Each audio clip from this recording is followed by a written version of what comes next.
이탈리아의 몬탈치노에 거주 중인 안드레아 씨는 최근에 그의 지루한 일생에 활력을 부여할 만한 사건을 겪었습니다.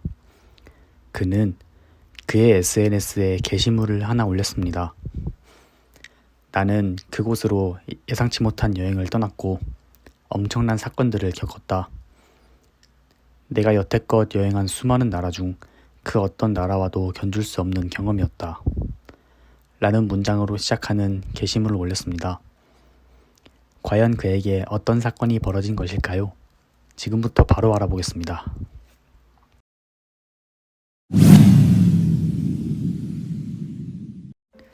안드레아 씨는 이탈리아의 밀라노에 거주 중인 28살 남성입니다. 2018년 이 남성은 온라인 게임을 하던 도중 어느 남성과 친분이 쌓였는데요.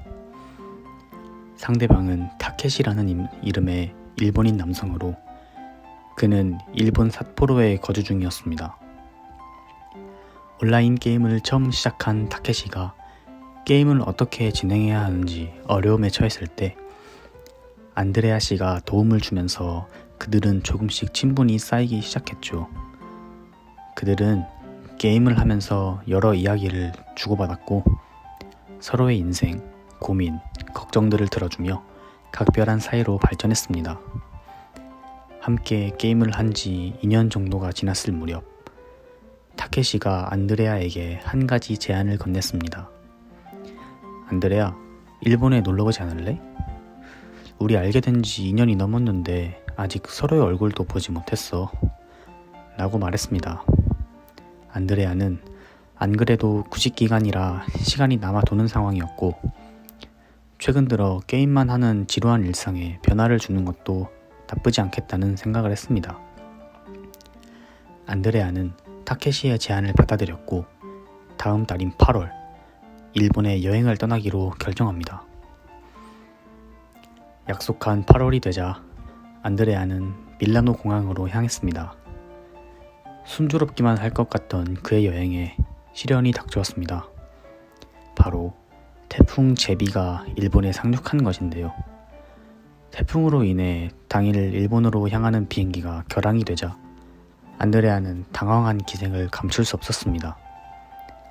거기에 엎친 데 덮친 격으로 타케시에게 태풍으로 인해 집안에 큰일이 났다며 약속을 이틀 미루자는 연락이 왔습니다. 안드레아는 스케줄을 여행에 맞추어 놓았기 때문에 돌아가기에도 애매한 상황이었습니다.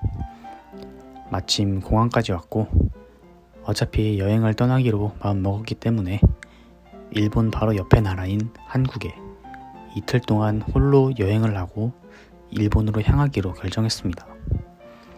안드레아는 그렇게 한국의 인천국제공항으로 향하는 비행기에 올라탔습니다. 안드레아는 예상에 없던 여행이 하나 더 추가되었다. 도착지는 한 번도 가보지 못한 갈 계획조차 없던 나라인 한국이다 라며 한국에는 관심이 전혀 없었다는 생각을 전했습니다. 그리고 이어서 한국행 비행기에 탑승했을 때 나는 한국에 대한 첫 번째 놀라운 경험을 했다 라고 말했습니다. 안드레아가 탄 비행기의 비행사는 대한항공이었는데요. 그는 첫 번째 한국에 대한 놀라운 경험에 대해 이야기를 풀어나갔습니다. 오랜만에 비행기를 타고 설렘으로 가득했다. 때는 점심시간이었기 때문에 기내식을 골라야 했는데 첫 번째 한국 여행이다 보니 특별한 첫 끼를 원했고 나는 처음 들어보는 음식을 골랐다. 그 음식의 이름은 비빔밥이었다. 비빔밥이 나오기 전에 좌석에 달려있는 TV로 영화를 보았다. 영화의 제목은 부산행이었다. 이 영화는 한국의 영화였고 내가 가장 최근에 본 좀비 영화인 월드워 Z보다 감명 깊게 감상했다. 영화가 중반에 다다랐을 무렵 비빔밥이 도착했다. 나는 처음에 이 음식을 보고 당혹스러움을 감출 수 없었다. 내가 알기로 한국 음식은 밥이 있고 불고기와 같은 반찬이 따로 담겨져 나와 나의 기호에 맞게 골라서 먹는 것으로 알고 있었다. 하지만 이것은 충격적이게도 모든 반찬이 한 그릇에 담겨 있었다. 이것을 어떻게 먹어야 할지 곰곰이 생각하고 있었는데 옆 좌석의 남자가 갑자기 이상한 행동을 하기 시작했다. 스푼을 들더니 그릇에 들어있던 온갖 재료들을 개걸스럽게 섞기 시작했다. 나는 그를 보고 당황했고 그에게 물었다. 아니, 이 음식은 그렇게 먹는 건가요? 그러자 그는 나에게 이 음식에 대해 알려주었다. 이건 비빔밥이라는 음식입니다. 한국에서는 이렇게 섞는 것을 비비다라고 표현합니다. 그래서 이 음식의 이름이 비빔밥인 것입니다. 나는 비빈다라는 행위에 충격을 받았고 그가 떠준 밥을 한 입 먹었을 때 한국의 문화에 감탄했다. 그냥 따로 먹는 것보다 이렇게 섞어서 먹으면 맛의 조화가 이루어져 또 다른 맛을 내는 것이 신기했다. 그리고 옆자리의 남성은 내게 또 한 가지 비빔밥 먹는 법을 알려주었다. 비빔밥은 그렇게 얌전하게 먹으면 안 됩니다. 이렇게 먹어야 됩니다.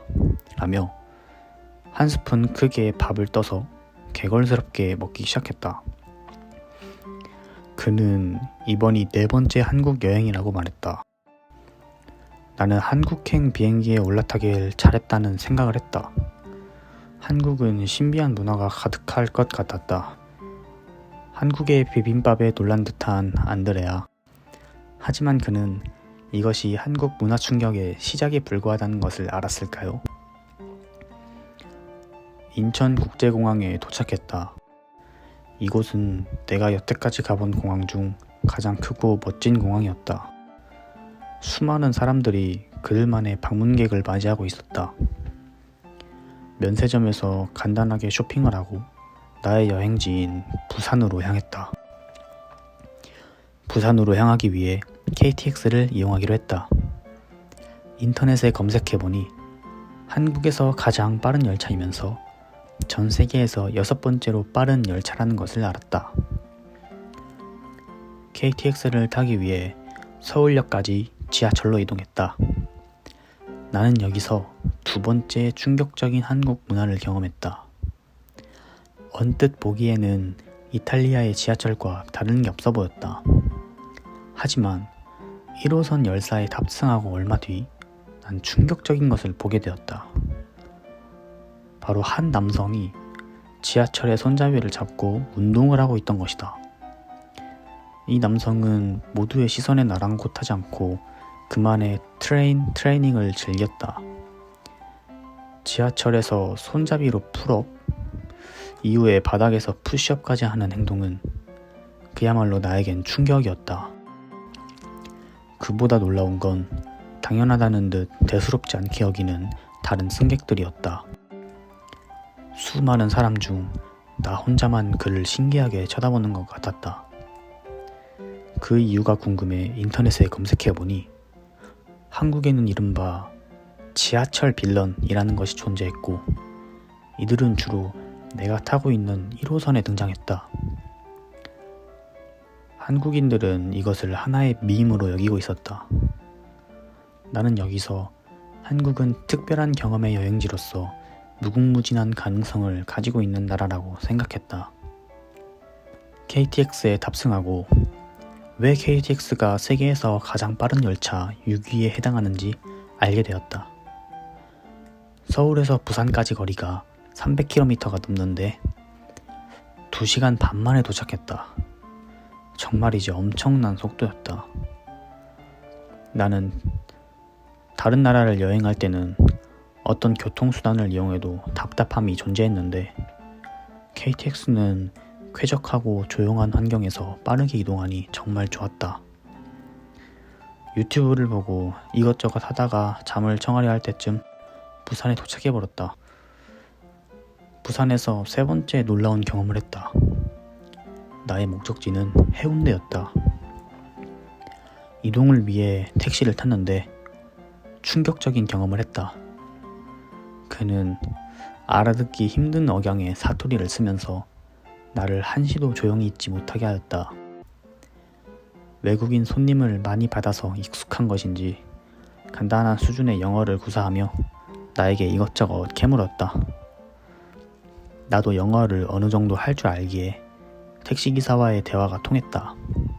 그들은 나를 잠시도 가만두지 않고 한국에 처음 왔는지, 한국에는 이것이 유명하고 저것은 꼭 먹어봐야 하고, 부산의 맛집은 어디인지 이것저것 수많은 정보를 알려주었다.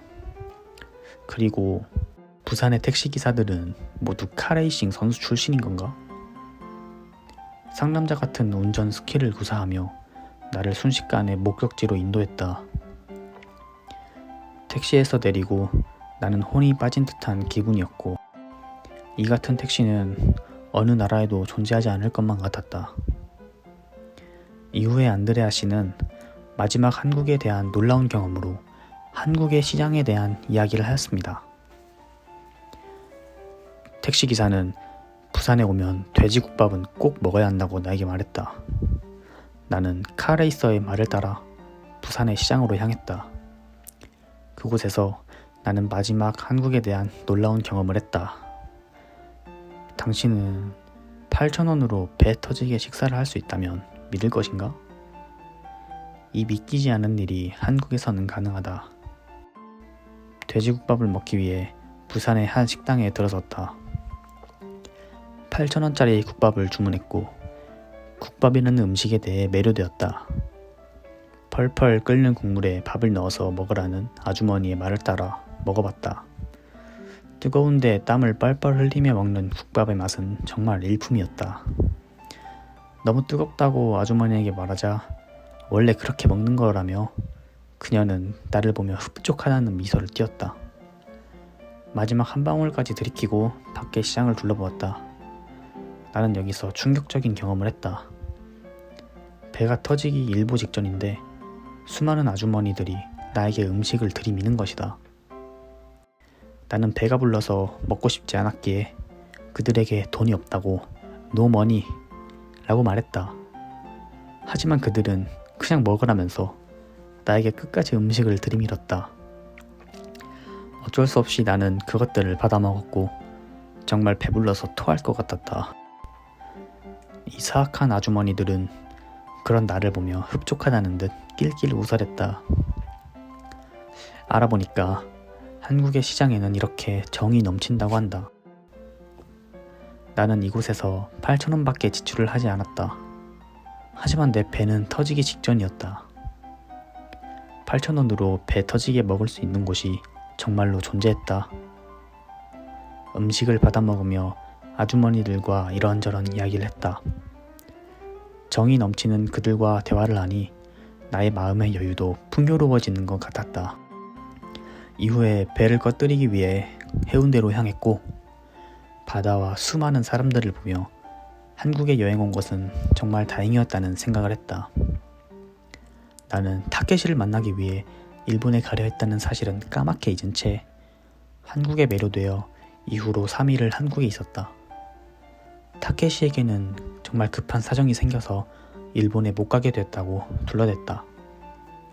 예상치 못하게 하게 된 한국 여행이 내 인생에서 가장 특별한 경험으로 남게 되었다. 라며 그는 한국에 또 오고 싶다는 말을 끝으로 글을 마무리했습니다. 한국의 문화를 맛본 안드레아 씨, 한국엔 더 좋고 많은 문화가 있으니 또 놀러왔으면 좋겠네요.